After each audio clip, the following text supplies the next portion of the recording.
সুপ্রিয় দর্শক, আসসালামু আলাইকুম। আপনাদের সবাইকে স্বাগত জানাচ্ছি টক উইথ সিরাজের এখনকার আলোচনা। আপনাদের সঙ্গে আছি আমি সিরাজুল ইসলাম। দর্শক, অনেক গুরুত্বপূর্ণ খবর আছে। একটা খবর হচ্ছে আমেরিকা গোপনে মধ্যপ্রাচ্যে সেনা, বিশেষ করে বিমান বাহিনীর সদস্যদের বাড়াচ্ছে।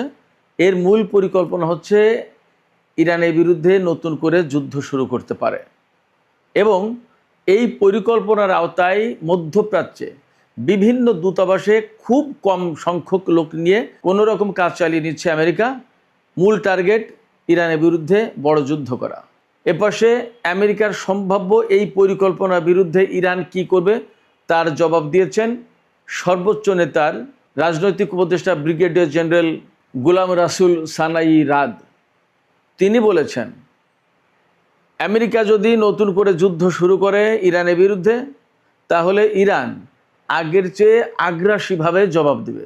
তার মানে আমি এর আগেও কয়েকটা ভিডিওতে বলেছি, ইরান এই রকমের প্রিপারেশন নিয়েছে যে আমেরিকা যেভাবে যুদ্ধ করবে এবার ইরান হয়তো সেইভাবেই জবাব দেবে, অর্থাৎ প্রচণ্ড রকমের আগ্রাসীমূলক জবাব হবে। ইরানের এই জবাবে মার্কিন সেনাদের অনেকেরই প্রাণহানি ঘটতে পারে, আগে যেটা ঘটেনি। এদিকে মার্কিন প্রেসিডেন্ট ডোনাল্ড ট্রাম্প হরমুজ প্রণালী খোলা আছে এবং আমেরিকার নিয়ন্ত্রণে আছে বলে যে দাবি করেছেন, তাকে ডাহা মিথ্যা কথা, মিথ্যা দাবি বলে উল্লেখ করেছে ইরানের সামরিক বাহিনী। এবং ইরানের পক্ষ থেকে পরিষ্কার করে বলা হয়েছে, হরমুজ প্রণালী ইরানের নিয়ন্ত্রণে আছে এবং ইরানের নিয়ন্ত্রণেই থাকবে। এই নিয়ন্ত্রণ কখনোই আমেরিকার হাতে যাওয়ার কোনো প্রশ্ন ওঠে না এবং হরমুজ প্রণালী আগের অবস্থায় ফিরে যাবে না। শুধু তাই নয়, ইরান এই কথার উপরেই দৃঢ় এবং অবিচল আছে যে হরমুজ প্রণালী তখনই খুলবে যখন ইরানের সমস্ত দাবি আমেরিকা মেনে নেবে। এদিকে ইসলামাবাদ সমঝোতা স্মারক সইয়ের মধ্য দিয়ে গত 17ই জুন যে 2 মাসের যুদ্ধবিরতি কার্যকর হয়েছিল, তা কিন্তু আগামী রোববার শেষ হবে। এই যুদ্ধবিরতির মেয়াদ শেষ হয়ে যাওয়ার পর কি দুই পক্ষ আবার অনেক বড় যুদ্ধে লিপ্ত হতে পারে, এমন আশঙ্কা তো আছেই। এই আশঙ্কাকে সামনে রেখে পাকিস্তানের পক্ষ থেকে নতুন করে কূটনৈতিক উদ্যোগ শুরু করা হয়েছে এবং পাকিস্তানের স্বরাষ্ট্রমন্ত্রী মহসিন নাকভি তিনি কিন্তু অলরেডি ইরান সফর করেছেন। ইরানের পক্ষ থেকে কি বার্তা তিনি পেয়েছেন এবং তিনি কি বার্তা দিয়েছেন, সে কথা কিন্তু গুরুত্বপূর্ণ প্রশ্ন হয়ে আমাদের সামনে এই মুহূর্তে ঘুরপাক খাচ্ছে। তাহলে সামগ্রিকভাবে মধ্যপ্রাচ্যে কি অনেক বড় রকমের একটা সংঘাত হতে যাচ্ছে? এ প্রসঙ্গেই কিন্তু ইরানের পররাষ্ট্রমন্ত্রী আব্বাস আরাকচি বলেছেন, আমেরিকা যেন আগের চেয়ে বড় ভুল না করে। আগের চেয়ে বড় ভুলটাই বা কি? সুপ্রিয় দর্শক, এই সমস্ত প্রশ্নের উত্তর খুঁজবো আজকের এই ভিডিওতে। আশা করি আলোচনা ভালো লাগবে এবং আলোচনা যদি ভালো লাগে তাহলে লাইক, কমেন্ট, শেয়ার করবেন এবং চ্যানেলটি সাবস্ক্রাইব করে সাথেই থাকবেন। আপনাদের সাবস্ক্রিপশন এই চ্যানেলটিকে তরতর করে সামনে এগিয়ে যেতে নিশ্চয়ই সহযোগিতা করবে। দর্শক, চলুন আমরা বিস্তারিত আলোচনা করি। রয়্যাল ইউনাইটেড সার্ভিস ইনস্টিটিউশনের গবেষক মাইকেল স্টিফেন তিনি আল জাজিরাকে বলেছেন, মার্কিন প্রেসিডেন্ট ডোনাল্ড ট্রাম্প একটা বিজয় খুঁজছেন। তিনি নিজেকে বা আমেরিকাকে বিজয়ী ঘোষণা করার চেষ্টা করছেন এবং যুদ্ধ থেকে বেরিয়ে যাওয়ারও চেষ্টা করছেন, কিন্তু সেই পথ তিনি খুঁজে পাচ্ছেন না। বাট সেই পথ হয়তো তিনি খুঁজে বের করতে চান এবং এই পথ খুঁজে বের করার চেষ্টার অংশ হিসেবে মধ্যপ্রাচ্য অঞ্চলে নতুন করে সেনা, বিশেষ করে বিমান বাহিনীর সদস্যদের আনা শুরু করেছে। অর্থাৎ বিমান বাহিনীর সদস্যদেরকে তিনি আবার মধ্যপ্রাচ্য অঞ্চলে জড়ো করছেন। কেন তিনি জড়ো করছেন? মোটেই শান্তি সমাবেশের জন্য তিনি মার্কিন বিমান বাহিনীর সদস্যদের জড়ো করছেন না।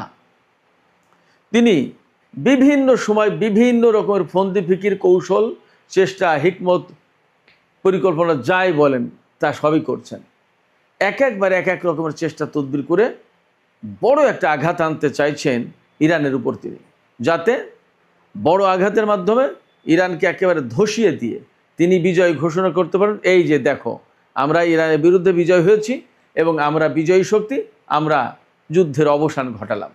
এইরকম চেষ্টা করছেন ডোনাল্ড ট্রাম্পের। এই রকমের প্রচেষ্টা এবং এই রকমের প্ল্যান বা তার কৌশল, তার চালাকি, চতুরতা যাই বলেন না কেন, সব কিছুই অনেক বিশ্লেষকের নজরে আছে এবং আমার মতো ছোটোখাটো বিশ্লেষকও তা বুঝতে পারছেন।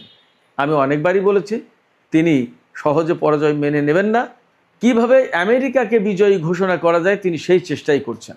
এখন রয়্যাল ইউনাইটেড ইনস্টিটিউশনের গবেষক মাইকেল স্টিফেন এই কথা কিন্তু তিনি এখন বলছেন। ডোনাল্ড ট্রাম্প কোথায় আটকে গেছেন? ডোনাল্ড ট্রাম্প মূলত এই মুহূর্তে আটকে গেছেন হরমুজ প্রণালীতে। কোথায় তার পরমাণু কর্মসূচি বন্ধ করা, কোথায় ইরানের সরকার পরিবর্তন, কোথায় অন্য কিছু। এখন তিনি সবচেয়ে বড় বিপদে পড়েছেন হরমুজ প্রণালীতে। হরমুজ প্রণালী এমনভাবে চেপে ধরেছে ইরান যে সারা বিশ্বের অর্থনীতির চাকা এখন বন্ধ হয়ে যাওয়ার কাছাকাছি। এটা না যুদ্ধ করে খুলতে পারছেন ডোনাল্ড ট্রাম্প, না পরাজয় মেনে নিয়ে তিনি মধ্যপ্রাচ্য থেকে চলে যেতে পারছেন। এই অবস্থায় সবচেয়ে জটিল সংকটে পড়েছেন তিনি। কারণ পরমাণু কর্মসূচি বন্ধ করার সাথে ইরানের এবং আমেরিকার যে প্রশ্নটা ছিল সেটা হলো যুদ্ধ, পরমাণু স্থাপনায় হামলা করা, ইরানি কর্মকর্তাদেরকে হত্যা করা বা পরমাণু কর্মসূচি বন্ধের জন্য বিভিন্ন রকমের নাশকতামূলক কর্মকাণ্ড ইত্যাদি ইত্যাদি পরিচালনা করা। কিন্তু হরমুজ প্রণালী এমন এক বিষয় যেখানে যুদ্ধ করলেও বিপদ, না করলেও বিপদ। যুদ্ধ করলে পরিস্থিতি আরও খারাপ হবে, যুদ্ধ না করলে আমেরিকাকে পরাজয় মেনে নিয়ে সরে যেতে হবে। এর কোনোটাই আমেরিকার জন্য স্বস্তিদায়ক নয়। এই বিপদ থেকে মুক্তির কোনো পথ তিনি খুঁজে পাচ্ছেন না। এরই মধ্যে তিনি কিন্তু মেইলে জানিয়েছিলেন যে ইরানকে পরাজিত করার জন্য অপ্রচলিত পথ পদ্ধতি কী, হয়তো তিনি এখনও সেই পথের সন্ধান পাননি। আমার মনে হয় যে তিনি এত সহজে পথের সন্ধান পাবেনও না। আমেরিকা যদি গোপনে গোপনে ইরানের বিরুদ্ধে যুদ্ধের প্রস্তুতি নেয় এবং এত এত সেনা নতুন করে জমা করে, জড়ো করে মধ্যপ্রাচ্যে, এবং বলা হচ্ছে যে মধ্যপ্রাচ্যে যতগুলো মার্কিন দূতাবাস আছে তার প্রত্যেকটা দূতাবাসে একদম মিনিমাম স্টাফদের দিয়ে কোনো রকম চালিয়ে নেওয়ার চেষ্টা করা হচ্ছে। এর মূল টার্গেটটা কি? এর মূল টার্গেটটা হচ্ছে ইরানের সাথে প্রচণ্ড রকমের একটা বড় রকমের যুদ্ধ হবে। সেই যুদ্ধে ইরান তো চোখ বন্ধ করে এবার হামলা চালাবে, প্রতিরোধ করবে, প্রতিশোধ দেবে। এটা ইরানের পক্ষ থেকে ঘোষণায় দেওয়া হয়েছে। অতএব মার্কিন দূতাবাসগুলো আর মোটেই নিরাপদ থাকবে না, কারণ এবার অল আউট ওয়ার হবে, এক সর্বাত্মক যুদ্ধ হবে। যদি ব্যাপারটা তাই হয় তাহলে মধ্যপ্রাচ্যে মার্কিন দূতাবাসগুলোর কর্মীরাও কিন্তু নিরাপদ থাকবে না, তারাও মারা যাবে। এই রকমের অনাকাঙ্ক্ষিত মৃত্যু, অনাকাঙ্ক্ষিত হতাহতের ঘটনা এড়ানোর জন্য মার্কিন দূতাবাসগুলোর কর্মী অনেকটাই সরিয়ে নেওয়া হয়েছে, খালি করা হয়েছে। কিন্তু নতুন করে আবার বিমান বাহিনীর লোকজনকে আনা হচ্ছে, কারণ ইরানের উপর প্রচণ্ড রকমের বিমান হামলা চালাবে। এইটা হলো তাদের মূল পরিকল্পনা। ব্যাপারটা যদি তাই হয় তাহলে ইরান কি করবে? ইরানের পরিকল্পনা সম্পর্কে দুইজন ব্যক্তি কথা বলেছেন। একজন হচ্ছেন তেহরান অ্যাপ্লাইড সায়েন্স ইউনিভার্সিটির প্রফেসর, আর একজন হচ্ছেন ইরানের সর্বোচ্চ নেতা আয়াতুল্লাহ সৈয়দ মুজতবা খামেনির রাজনৈতিক উপদেষ্টা ব্রিগেডিয়ার জেনারেল গোলাম রাসুল সানাই রাদ। আগে আমি ইউনিভার্সিটির প্রফেসরের বক্তব্যটা কি সেটা বলে আসি। তেহরান অ্যাপ্লাইড সায়েন্স ইউনিভার্সিটির প্রফেসর তিনি আল জাজিরাকে বলেছেন, ডোনাল্ড ট্রাম্প এমন একজন মানুষ, তিনি কখনো পরাজয় স্বীকার করতে চান না, পরাজয় স্বীকার করতে মোটেই প্রস্তুত নন।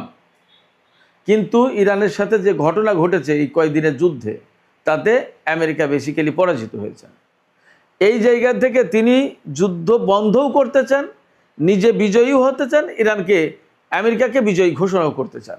এই অবস্থা থেকে বের হওয়ার তিনি পথ খুঁজছেন, এবং পথ খোঁজার একমাত্র পথ হচ্ছে ইরানের উপর আচমকা হঠাৎ করে আকস্মিকভাবে বড় রকমের হামলা চালানো, এবং এই হামলার মধ্য দিয়ে চট করে আমেরিকা এখান থেকে সরে যাবে এবং বলবে যে আমরা বিজয়ী হয়ে গেছি। বাট সেটা খুব সহজ হবে না। এমনকি যে হরমুজ উন্মুক্ত করার জন্য, খোলার জন্য ডোনাল্ড ট্রাম্প এত চেষ্টা চালাচ্ছেন, সেই হরমুজ দীর্ঘদিন ধরে বন্ধ থাকার পরেও আমেরিকা খুলতে পারেনি। বারবার চেষ্টা তদবির চালালেও সেটা সম্ভব হয়নি, ব্যর্থ হয়েছে, এবং এটা আসলে তারা পারবে না খুলতে। আমেরিকা যদি ইরানের উপরে বড় রকমের যুদ্ধ চাপিয়ে দেয়, নতুন করে বড় রকমের হামলা চালায়, তাহলে ইরানের জবাবটা কেমন হবে? এই ব্যাপারে সর্বোচ্চ নেতার রাজনৈতিক উপদেষ্টা গোলাম রাসুল সানাই রাদ তিনি বলেছেন, ইরান এবার অনেক বেশি অ্যাগ্রেসিভ রেসপন্স করবে, অ্যাগ্রেসিভলি রেসপন্স করবে, মানে মানে আগ্রাসীমূলক জবাব হবে। তার মানে ধরুন আমেরিকা যদি ইরানের সামরিক বাহিনীর হেডকোয়ার্টার্সে হামলা করে সেনাদের হতাহত করে, তাই ইরানও একই রকমের কাজকর্ম করবে, অর্থাৎ ছাড় হবে না। আর এখানে আর মানবিক দিক হয়তো খুব একটা, মানবিক দিক বলতে যুদ্ধের যে মানবিক দিক, আমেরিকা যদি সেটা বিবেচনা না করে ইরান, তাহলে আর তা করবে না মনে হচ্ছে। তার বক্তব্য থেকে মোটামুটি বোঝা যাচ্ছে যে আমেরিকা যদি হত্যাকাণ্ড চালায়, তাই ইরানও মার্কিন সামরিক বাহিনীর উপরে হত্যাকাণ্ড চালাবে, অর্থাৎ একেবারে সেনাদের টার্গেট করেই হামলা চালাবে। তার মানে আমেরিকা যদি ইরানের উপরে অনেক বেশি আগ্রাসীমূলক হামলা চালায়, বড় হামলা হবে, মানে ইরানের উপরে ভয়াবহ হামলা হবে, তাতে জানমালের কি ক্ষয়ক্ষতি হলো না হলো তাতে তাদের কিছু আসে যায় না। ইরানও বলছে, গোলাম রাসুল সানাই রাদ ব্রিগেডিয়ার জেনারেল, তিনি বলছেন যে ইরানও একই রকমের জবাব দেবে, অর্থাৎ আগ্রাসীমূলক একটা জবাব হবে। এতদিন যথেষ্ট শান্তশিষ্টভাবে ভেবে চিন্তে মাথা ঠান্ডা রেখে ইরান জবাব দেওয়ার চেষ্টা হয়েছে, বাট সামনে আর তা হবে না। গোলাম রাসুল সানাই রাদ আরেকটা কথা বলেছেন, খুব গুরুত্বপূর্ণ কথা। সেটা হচ্ছে আমেরিকা ইরানের ভেতরে অর্থনৈতিক চাপ সৃষ্টি করে বিভাজন তৈরির চেষ্টা করছে, অর্থাৎ বিপ্লবপন্থী, সংস্কারপন্থী, অমুকপন্থী, তমুকপন্থী, সরকারপন্থী, রাহবারপন্থী, বিভিন্ন রকমের পন্থী বানানোর চেষ্টা করছে এবং একটা বিভাজন সৃষ্টি করার চেষ্টা করছে, যাতে 2 গ্রুপ, 3 গ্রুপ, 4 গ্রুপ, 5 গ্রুপ হয়ে যায়। কেউ বলবে যে আমাদের যুদ্ধ হলো, ঠিক আছে, সর্বোচ্চ নেতায় মারা গেছে, শহীদ হয়েছে, আমরা তার প্রতি শ্রদ্ধা জানাই, বাট আমাদের অর্থনৈতিক জীবনযাত্রার মানের উন্নয়ন তো ঘটে, তো এখন দয়া করে বন্ধ করো, আমেরিকার সাথে কি তোমরা যুদ্ধ করে পারবা নাকি? কিছু লোক এইভাবে বলবে, সেরকম পথে নামানোর চেষ্টা করছে। আবার কিছু লোক বলছে না, যুদ্ধ করে এর একটা বিহিত ব্যবস্থা ফয়সালা করতে হবে। আবার কেউ কেউ বলছে যে ভাই যুদ্ধও দরকার, আবার অর্থনীতিও তো বাঁচাতে হবে, কি করা না হয় এখন থেমে গেল হতো। তার মানে মানুষকে বিভিন্ন রকমের মতের পথের অনুসারী করে তোলার চেষ্টা করা হচ্ছে। তার মানে হচ্ছে ইরানের জনগণ দীর্ঘদিন ধরে যেভাবে সামরিক বাহিনীকে রাজপথে থেকে ব্যাপক সমর্থন দিয়েছে, সেই সমর্থনে ভাঙন সৃষ্টির চেষ্টা করছে। যদি আমেরিকা এই ভাঙন সৃষ্টির চেষ্টা করে সফল হয়, তাহলে কিন্তু ইরানের ভিতরে আবার নতুন করে বিশৃঙ্খলা সৃষ্টি করতে পারবে। এই জায়গায় গোলাম রাসুল সানাই রাত বলছেন যে আমেরিকা এই চেষ্টা করছে, বাট আমরা সতর্ক আছি, তাদের এই চেষ্টা সফল হবে না, অতীতেও সফল হয়নি, এবারও সফল হবে না, আমরা বিষয়গুলোকে সিরিয়াসলি দেখব। এইরকম চেষ্টা প্রচেষ্টা চালাতে গেলে কি করতে হয়? ইরানের ভেতরে কিছু লোকজন এজেন্টকে ঢুকিয়ে দিতে হয়। এই রকম কিছু ইসরায়েল এবং আমেরিকার বাহিনীর সাথে রিলেটেড কিছু লোকজন, তাদেরকে হত্যা করেছে ইরান সামরিক অভিযান পরিচালনা করে। আমি আগেই বলেছিলাম একটু যে হরমুজ প্রণালী খোলার ব্যাপারে আমেরিকা ব্যাপক চেষ্টার তদবির চালাচ্ছে এবং মার্কিন প্রেসিডেন্ট ডোনাল্ড ট্রাম্প তিনি বলেছেন যে হরমুজ প্রণালী খোলা আছে, আমাদের নিয়ন্ত্রণে আছে, সমস্ত সব কিছু ওকে। মার্কিন প্রেসিডেন্টের এই বক্তব্যের জবাবে ইরানের সামরিক বাহিনীর মুখপাত্র, আইআরজিসির মুখপাত্র, খাতামুল আম্বিয়া হেডকোয়ার্টার্সের মুখপাত্র ব্রিগেডিয়ার জেনারেল ইব্রাহিম জুলফাকারি, তিনি বলেছেন মার্কিন প্রেসিডেন্ট যে বক্তব্য দিয়েছেন, যে দাবি করেছেন, তা সম্পূর্ণভাবেই মিথ্যা। এটার কোনো বাস্তবতার কোনো ভিত্তি নেই। হরমুজ প্রণালী খোলা নেই, হরমুজ প্রণালী ইরানের নিয়ন্ত্রণে, যার 2-4টা জাহাজ আসা যাওয়া করছে, তার সব কিছু ইরানের কন্ট্রোলের থেকেই করছে, এর বাইরে কোনো কথা নেই। এই যে হরমুজ প্রণালীকে কেন্দ্র করে মার্কিন প্রেসিডেন্ট বা মার্কিন বাহিনী বড় রকমের যুদ্ধের পরিকল্পনা করছে বা যুদ্ধ চালাতে পারে বা যুদ্ধ শুরু করতে পারে, এইরকম একটা আশঙ্কা সম্ভাবনার জায়গা থেকে ইরানের পররাষ্ট্রমন্ত্রী সাইয়েদ আব্বাস আরাকচি এক্স পোস্টে বলেছেন, মার্কিন প্রেসিডেন্ট ডোনাল্ড ট্রাম্প যে বক্তব্য দিচ্ছেন বা যে পরিকল্পনা করছেন, তার পরিণতি খারাপ হবে এবং কোনো মতেই তিনি সফল হবেন না, সফল হতে পারবেন না। তিনি বলেছেন, মার্কিন প্রেসিডেন্ট ডোনাল্ড ট্রাম্প ইরানের উপরে আগে যে যুদ্ধ চাপিয়ে দিয়েছিলেন, তাতে যে ব্যর্থতার মুখোমুখি হয়েছেন, এবার যদি নতুন করে হরমুজ প্রণালীকে কেন্দ্র করে ইরানের উপর কোনো যুদ্ধ চাপিয়ে দেন, সেটা হবে মারাত্মক রকমের ভুল এবং এই ভুলের খেসারত তাদেরকে আরও অনেক বেশি বড় মাত্রায় দিতে হবে। তার মানে হচ্ছে ইরান এই যে গত 28 ফেব্রুয়ারি থেকে আমেরিকা এবং ইসরায়েলের বিরুদ্ধে যুদ্ধ করছে, এই যুদ্ধ ইরানকে সাহসী করে তুলেছে, ইরানকে অনেক অভিজ্ঞতা দিয়েছে, অনেক প্র্যাকটিক্যাল এক্সপিরিয়েন্স দিয়েছে যে কি করলে কি হয়, এই ক্ষেপণাস্ত্র মারলে কেমন হয়, এই ড্রোন মারলে কেমন হয়, এই ড্রোন আর এই ক্ষেপণাস্ত্র পরপর মারলে কেমন হয়, এই ড্রোন আর এই ক্ষেপণাস্ত্র কত দূরত্বে মারলে ভালো কাজ হয়, ড্রোন নিয়ে ব্যস্ত থাকবে, তারপরে আমরা ক্ষেপণাস্ত্র মারব, কোন ক্ষেপণাস্ত্রের সাথে কোন ড্রোন ম্যাচ করে ইত্যাদিতে দোয়ানে। এবং ইদানিং ইরান তাদের ক্ষেপণাস্ত্রগুলোকে আরও বিভিন্ন রকমের ডাইভার্সিফিকেশনের দিকে গেছে এবং নতুন নতুন টেকনিক, নতুন নতুন কৌশল, নতুন নতুন প্রযুক্তি তাতে যুক্ত করছে। নতুন করে এমন ক্ষেপণাস্ত্র ইরান তৈরি করেছে, তাদের প্রযুক্তি সংযোজন করেছে, যে ক্ষেপণাস্ত্র মাঝপথে গিয়ে গতি পরিবর্তন করতে পারে, লক্ষ্য পরিবর্তন করতে পারে। এমনকি লক্ষ্যের খুব কাছাকাছি গিয়ে যদি দেখে যে এই লক্ষ্যের চেয়ে সামনে আর একটা বড় লক্ষ্য বা ওইটা বেশি গুরুত্বপূর্ণ, সেই টার্গেটে হিট করতে পারে। অর্থাৎ ইরানের এই ক্ষেপণাস্ত্র টার্গেট করে যে আমেরিকা বা ইসরায়েল তাদের কোনো ক্ষেপণাস্ত্র লক করে ক্ষেপণাস্ত্র ছুঁড়ে ধ্বংস করবে, সে ব্যবস্থা থাকছে না। কারণ ইরানের ক্ষেপণাস্ত্র সুবিধা মতো সময় গিয়েই তার প্রয়োজন মতো সে পথ পরিবর্তন করতে পারে এবং তার লক্ষ্য নতুনটা ঠিক করতে পারে। আর একটা লক্ষ্য হয়তো যাচ্ছিল 45 অ্যাঙ্গেলে, দেখলো যে নতুন যে লক্ষ্য, নতুন যে টার্গেট, সেটা আরও ডেঞ্জারাস এবং এটাতেই আমার আঘাত করা উচিত।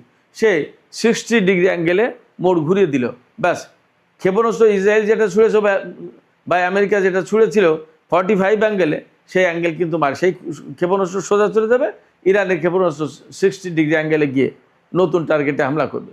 কিছুই করার নেই। সেই জায়গা থেকে আব্বাস আরাকচি থেকে শুরু করে ইরানের সামরিক বাহিনী, ইরানের নেতারা সবাই নিজেদেরকে এইভাবে প্রস্তুত করছে যে আমেরিকা যদি নতুন করে যুদ্ধ শুরু করে তাহলে জীবন মরণ লড়াই হবে এবং ভয়াবহ লড়াই হবে, এবং এই লড়াইটা হবে অনেক বেশি অ্যাগ্রেসিভ। অর্থাৎ আমেরিকা যদি ইরানকে ধ্বংস করে দেওয়ার জন্য আসে, তো ইরানও আমেরিকান বাহিনীকে ধ্বংস করে দেওয়ার টার্গেট নিয়েই জবাবটা দেবে। ব্যাপারটা জাস্ট এরকম। তার মানে প্রচণ্ডতম যুদ্ধ হওয়ার আশঙ্কা রয়েছে যে যদি আমেরিকা ইরানের উপর হামলা চালায়। শুধু তাই না, পরিস্থিতি যা, ইরানের সামরিক কমান্ড কাঠামোতে যে পরিবর্তন আনা হয়েছে এবং নতুন করে ঢেলে সাজানো হয়েছে এবং নতুন করে যে সমস্ত কথাবার্তা, আকার ইঙ্গিত পাওয়া যাচ্ছে, তাতে মনে হচ্ছে মধ্যপ্রাচ্যে মার্কিন সামরিক বাহিনী বা মার্কিন সেনা সদস্যদের লক্ষ্য করে ইরান যে কোনো মুহূর্তে আগে ভাগেই হামলা করতে পারে। এমনও হলেও হতে পারে, কারণ যুদ্ধ যেহেতু চলমান, সেক্ষেত্রে ইরান বিজয় এনশিওর করার জন্য এবং তাদের অবস্থান আরও সুদৃঢ় করার জন্য আমেরিকার বিরুদ্ধে যে কোনো পদক্ষেপ নিতে পারে। এইরকম একটা পরিস্থিতিতে পাকিস্তানের স্বরাষ্ট্রমন্ত্রী মহসিন নাকভি ইরান সফর করেছেন এবং ইসলামাবাদ সমঝোতা স্মারক যেটা সই হয়েছিল গত 17 জুন, সেই সমঝোতা আবার রিভাইভ করার, পুনর্বহাল করার চেষ্টা করছে, যাতে দুই পক্ষ আবার একটা আলাপ আলোচনা আসে, একটা শান্তিপূর্ণ সমাধান হয়। কিন্তু সেটা আসলে খুব কঠিন হবে বলে মনে হচ্ছে। তারপরেও পাকিস্তানের পক্ষ থেকে চেষ্টা চলছে।